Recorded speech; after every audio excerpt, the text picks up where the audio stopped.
नमस्कार, स्वागत है आपका बिहार समाचार में। बिहार में फिर से चुनाव होने वाला है। इस बार तेजस्वी यादव की पार्टी ने सीएम नीतीश सरकार को खुली चुनौती दे दी है। नीतीश सरकार से कहा है कि दम है तो चुनाव जीतकर दिखाओ। तो वहीं बिहार में एक बार फिर से भयानक बारिश होने वाली है। वज्रपात से कई लोगों की जान भी चली गई है। तो अब तक की बड़ी खबरों पर बात करने से पहले आपसे अनुरोध है, कृपया वीडियो को एक प्यारा सा लाइक अवश्य कर दीजिएगा। आपका लाइक करना ही हमारी मेहनत का फल होता है। बिहार में उपचुनाव होने की घोषणा हो गई है। 30 अक्टूबर को होगा बिहार विधानसभा के 2 सीटों का उपचुनाव। और इधर लालू यादव की पार्टी ने मुख्यमंत्री नीतीश कुमार जी को चुनौती दी है कि हिम्मत है तो चुनाव जीतकर दिखाएं। राजद ने दोनों ही सीटों पर चुनाव जीतने का दावा कर दिया है। राजद प्रवक्ता मृत्युंजय तिवारी ने एनडीए गठबंधन को यानी नीतीश सरकार को उपचुनाव जीतने की खुली चुनौती दे दी है और कहा है कि राजद कभी भी उपचुनाव हारी नहीं है। 30 अक्टूबर को होने वाली दोनों सीटों पर महागठबंधन की जीत होगी। तो वहीं राजद ने कहा है कि जब नीतीश सरकार हार जाए तो नीतीश कुमार जी इस्तीफा दे दे। राजद ने इस्तीफे की मांग करते हुए कहा है कि हमारे नेता जनता के बीच हैं और जनता अपना नेतृत्व मानती है तेजस्वी यादव को। साथ ही राजद प्रवक्ता ने सीएम नीतीश पर निशाना साधते हुए कहा कि नीतीश कुमार से अब बिहार नहीं चलने वाला है, वे बिल्कुल ही थक चुके हैं। राजद प्रवक्ता ने कहा कि नीतीश कुमार बिहार को विशेष राज्य का दर्जा नहीं दिला पाए। नीतीश कुमार पूरी तरह से थक गए हैं, अब जदयू के अस्तित्व पर खतरा है। मौसम विभाग ने आपको पहले ही चेतावनी दी थी कि बिहार वाले जरा सावधान रहिएगा, बिहार में लोगों की जान जा सकती है। बिहार में भयानक बारिश और तेज वज्रपात को लेकर अलर्ट जारी किया है और फिर भी लोग सावधान नहीं हुए। और देखिए, बड़ी खबर आ रही है कि बिहार में अब तक 9 लोगों की जान जा चुकी है। बिहार में चक्रवाती गुलाब तूफान कहर बरसा रहा है। देखिए, बिहार के कई जिलों पर मानसून का असर 7 अक्टूबर तक दिखेगा।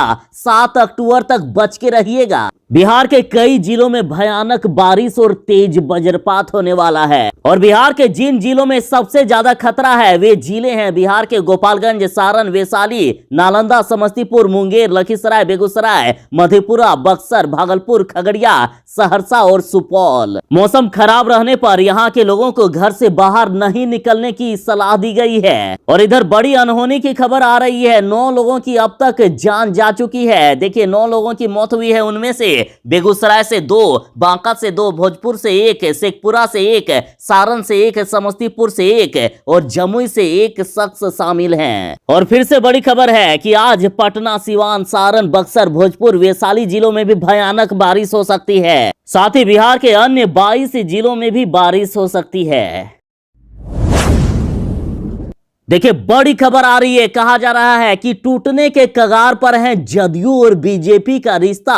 नीतीश कुमार जातीय जनगणना को लेकर बीजेपी से अलग हो सकते हैं। तो वहीं मुख्यमंत्री नीतीश कुमार का आरजेडी से तेजस्वी यादव से अंदर खाने संपर्क साधने की भी खबर आ रही है। एक तरफ जहां जीतनराम मांझी ने भी बीजेपी सरकार के खिलाफ मोर्चा खोलते हुए कहा कि बीजेपी का फैसला बिल्कुल ही गलत है, तो वहीं वीआईपी से मुकेश सहनी का इस ओर कहना है कि मुख्यमंत्री जी बीजेपी को छोड़िए और खुद ही जातीय जनगणना कराइए, हम आपको 5 करोड़ रुपए देंगे। अब मुख्यमंत्री जी के पास 2 रास्ते हैं, या तो वे खुद अपने खर्चे पर जातीय जनगणना कराए तो इसे कराने पर 250 करोड़ रुपए खर्च हो सकते हैं।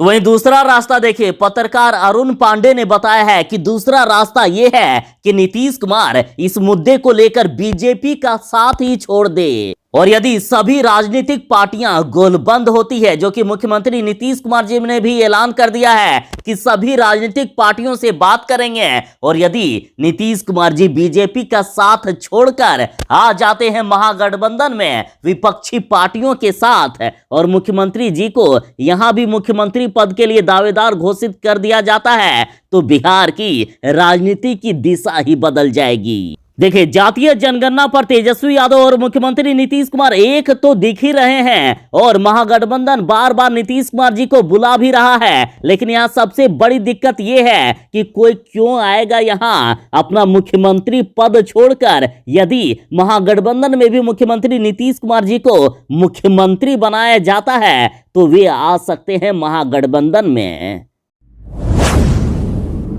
एक तरफ जहां नीतीश कुमार की पार्टी जदयू ने बीजेपी के खिलाफ खड़े होकर यह कह दिया है कि बहुत हो गया, अब बर्दाश्त नहीं करेंगे, अब नहीं मांग करेंगे विशेष दर्जे की बिहार को, क्योंकि हम मांग करते करते थक गए, लेकिन बीजेपी सरकार नहीं मानी। तो इधर तेजस्वी यादव ने बता दिया है कि बिहार को कब मिलेगा विशेष दर्जा। नीतीश कुमार को लेकर भी बड़ा ऐलान कर दिया है। कहा है कि मुख्यमंत्री नीतीश कुमार अपमान के बाद भी कुर्सी से चिपके रहते हैं। तेजस्वी यादव ने कहा है कि 2024 में अगर हमारा गठबंधन बिहार की 40 में से 39 सीटें जीतता है तो जो भी प्रधानमंत्री होंगे स्वयं आकर बिहार को विशेष राज्य का दर्जा देने की घोषणा करेंगे, क्योंकि हम नीति, सिद्धांत, सरोकार, विचार और वादे पर अडिग रहते हैं। हमारी रीढ़ की हड्डी सीधी है, हम जो कहते हैं वो करते हैं। तेजस्वी ने कहा कि जो पटना विश्वविद्यालय को केंद्रीय विश्वविद्यालय का दर्जा नहीं दिला पाए,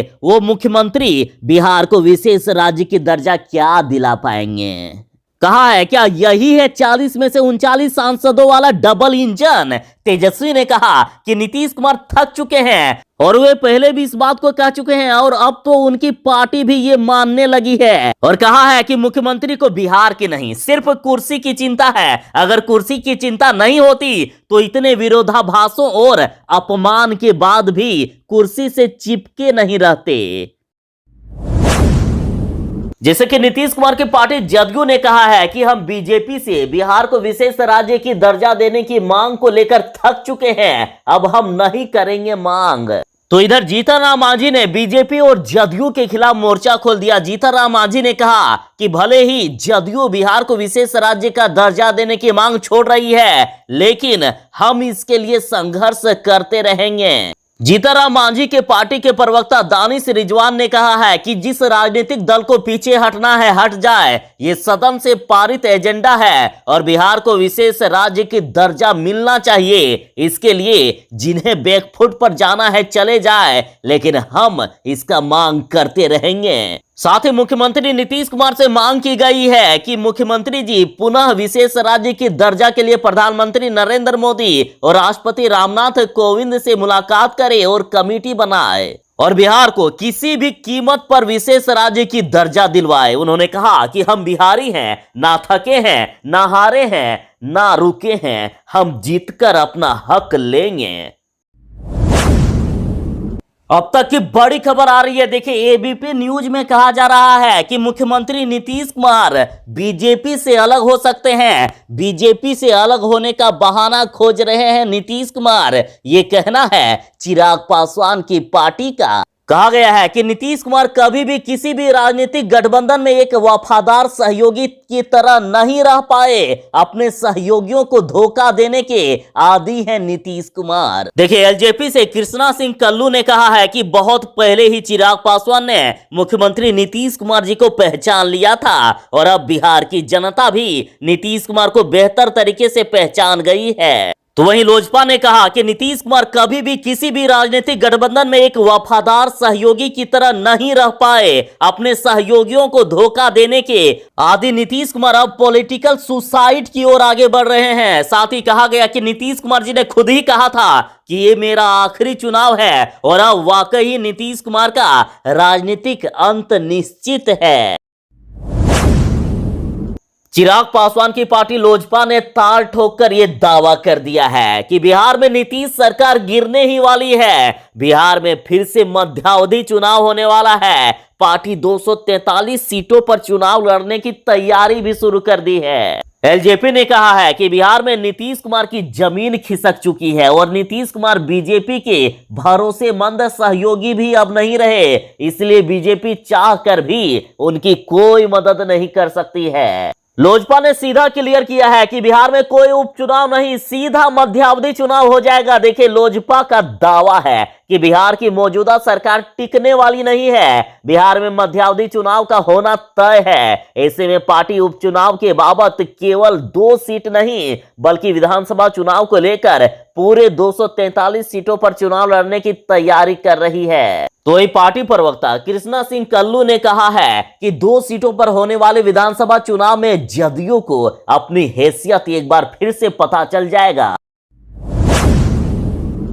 पश्चिम बंगाल की मुख्यमंत्री ममता बनर्जी ने कहा है कि अपने घर पर खुद ही बम फेंकते हैं बीजेपी के नेता।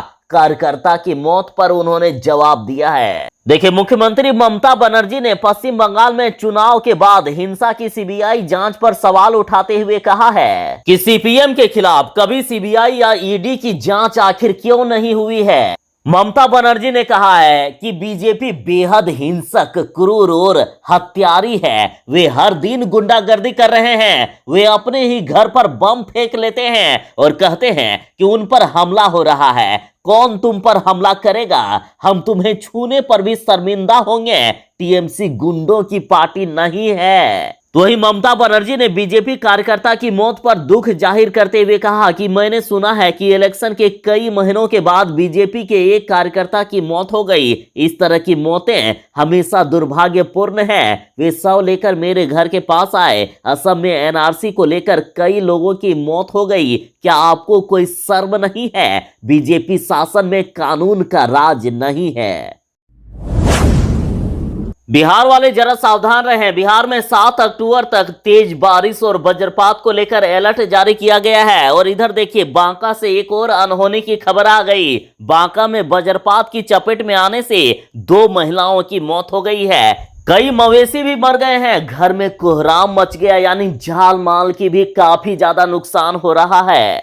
बिहार के कई जिलों में भयंकर बारिश और तेज वज्रपात का अलर्ट जारी है। खासकर बिहार के पटना, गोपालगंज, सारण, वैशाली, नालंदा, समस्तीपुर, मुंगेर, लखीसराय, बेगूसराय, मधेपुरा, बक्सर, भागलपुर, खगड़िया, सहरसा और सुपौल के लोगों को विशेष रूप से सावधान रहने की बात कही गई है। बिहार में पंचायत चुनाव के दूसरे चरण का मतदान आज हो रहा है। आज सुबह 7 बजे से ही मतदान शुरू है। देखिए, बिहार के 34 जिलों के 48 प्रखंडों में बुधवार की सुबह 7 बजे से ही पंचायत चुनाव के लिए मतदान शुरू हो गया है। मतदान शाम 5 बजे तक होगा और दूसरे चरण में 71,467 प्रत्याशियों के किस्मत का फैसला हो जाना है। आज दूसरे चरण में 53,02,073 मतदाता अपने मताधिकार का प्रयोग करेंगे। बड़ी खबर आ रही है कि कांग्रेस में शामिल हो गए हैं कन्हैया कुमार और बोले हैं कि कांग्रेस नहीं बची तो देश नहीं बचेगा। जहां एक तरफ कन्हैया कुमार ने कहा है कि कांग्रेस को बचाना जरूरी है, तो वहीं दूसरी बड़ी खबर आ रही है कि गुजरात के युवा दलित नेता जिग्नेश मेवानी भी कांग्रेस में शामिल हो गए हैं। और कांग्रेस में शामिल होने के बाद कन्हैया कुमार ने भाजपा और आरएसएस पर निशाना साधा। उन्होंने कहा कि कुछ लोग देश का भविष्य खराब करना चाहते हैं। कांग्रेस नहीं बची तो देश नहीं बचेगा।